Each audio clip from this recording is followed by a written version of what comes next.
अध्यक्ष,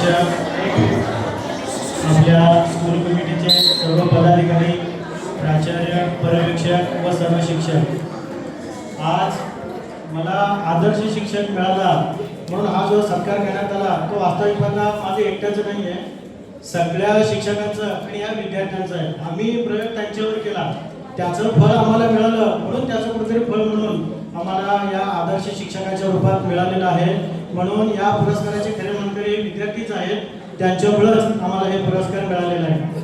त्याचबरोबर कालच गुरुपौर्णिमा कार्यक्रम झाला आणि या ठिकाणी सुद्धा बसलेले सगळे आमचे गुरुच आहेत.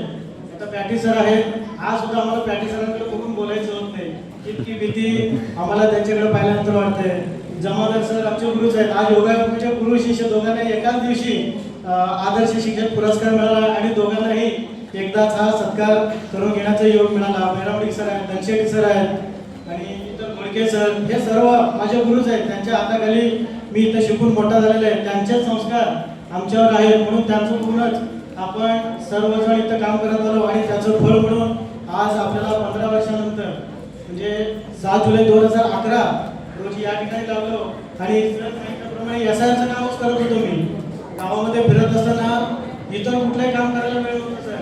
ते अचानक मोबाईलमध्ये बिमळवर सरांचा एक मेसेज आला, कधी न कळणार म्हणजे अचानक एक व्यक्ती आहे संघटनेतील, अचानक मेसेज आला, काय आलं बघू उघडून बघा म्हणलो तर ते आदर्श शिक्षक पुरस्कार मिळाल्याचं एक पत्र होतं. आणि इतकी घाई गडबड होती आज तर त्याला रिप्लाय सुद्धा करता आला नाही की थँक्यू म्हणून.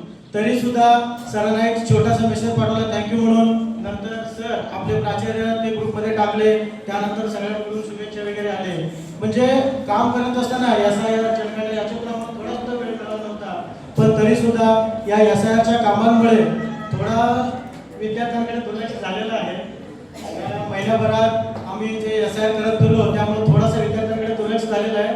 आणि हे जे झालेलं दुर्लक्ष आहे ते आम्ही एक्स्ट्रा क्लास वगैरे करून काढण्याचा प्रयत्न करणारच आहे.